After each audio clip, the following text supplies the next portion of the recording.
ti Ọlọ́run ẹ gbé ọwọ́ méjèèjì ní orí ọmọ Ọlọ́run gbogbo ẹ̀yin olùfẹ́ tẹ́ ń gbọ́ mi ilẹ̀kùn àrànlọ́wọ́ ilẹ̀kùn tí ò látàsé nínú mo ní kó ṣí kalẹ̀ wájú rẹ̀ in the name of Jesus Christ gbogbo ẹ̀yin ọmọ Ọlọ́run tó o bá ṣe alábàápàdé programu lẹ́ẹ̀kan lóṣù a máa san ọrẹ májẹ̀mú yẹn la pè ní kingdom announcer àwọn tí máa.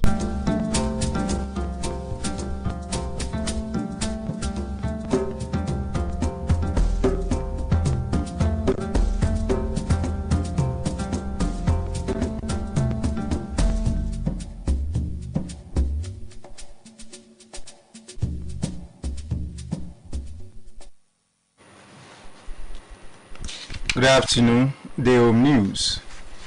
Hundreds of thousands of aged, vulnerable, and people with special needs will soon get financial assistance from the state government in collaboration with World Bank to cushion the adverse effect of COVID-19 through the program tagged Ocean Cares.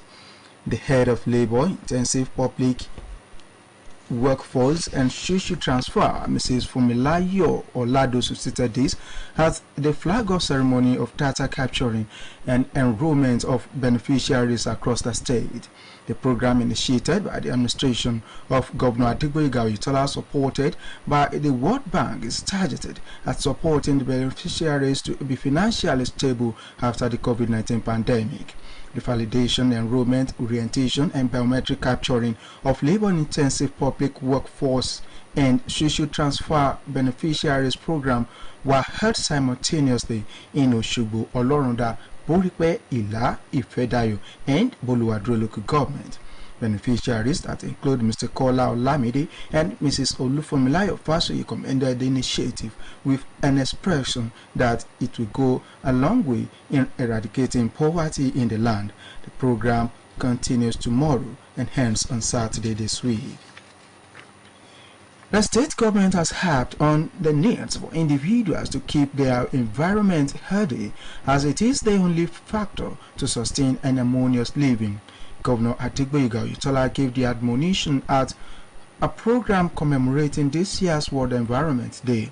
The governor stated that his administration has embarked on flood and erosion control to ensure that residents of the state did not suffer environmental-related hazards.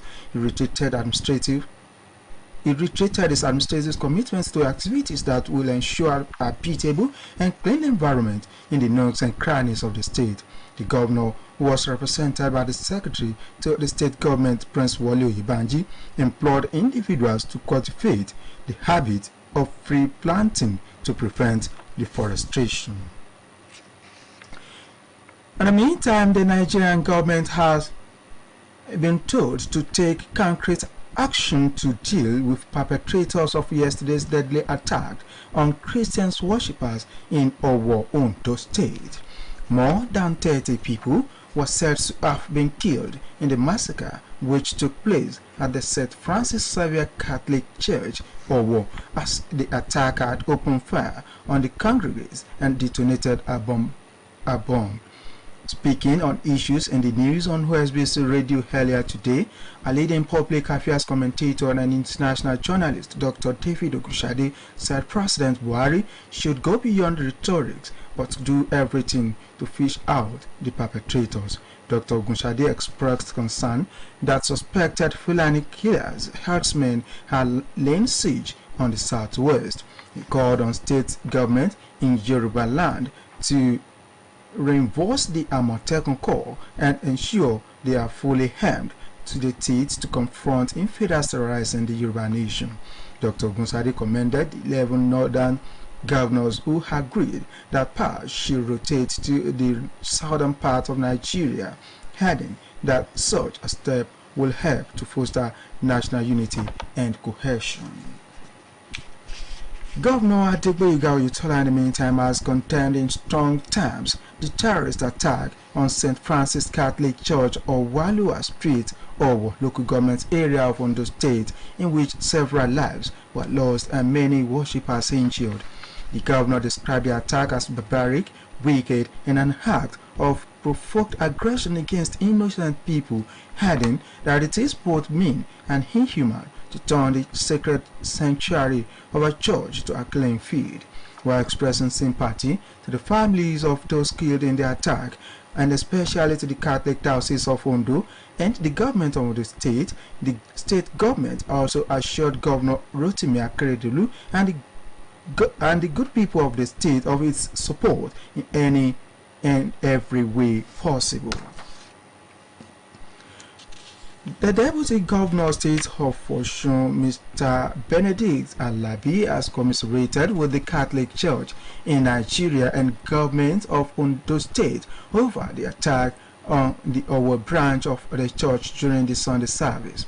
The State Deputy Governor is also the Southwest Coordinator Catholics in Politics and Commerce. Mr. Benedict Alabi expressed his condolences over the dastardly incident in a statement signed by his Chief Press Secretary, Mr. Olaniyi Ajibola. Mr. Alabi described the attack as very unfortunate and barbaric in every ramification, saying the church and its people were stronger in the Lord despite the incident.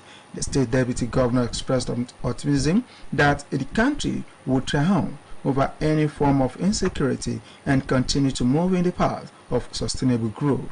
He said such cruel act of terrorism against the church is satanic. He prayed for God's protection over the nation and repose of the souls of those who lost their lives during the attack.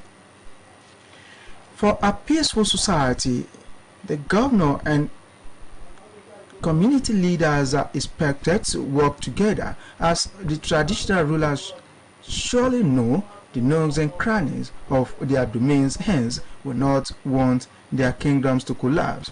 This was the summations of the Eburu of Ibo land, Oba Adekunle Adeogun, while featuring on a live weekly Yoruba personality interview program on OSBC Radio Osheluwa today. He affirmed that the role of royal fathers in the political situations of Nigeria is very important, as they have many things to do in making the people live peacefully. A renowned industrialist in the state, Engineer Abiola Ape, has called on the government at the center to, as a matter of urgency, come to the aid of the industrial sector. The managing director and chief executive officer of Abiola Electrical Machinery Company Limited made this call while speaking with OSBC News crew in Osogbo. According to him, the intervention will no doubt prevent it from imminent collapse. And that was the home news. Thanks for listening. Good afternoon.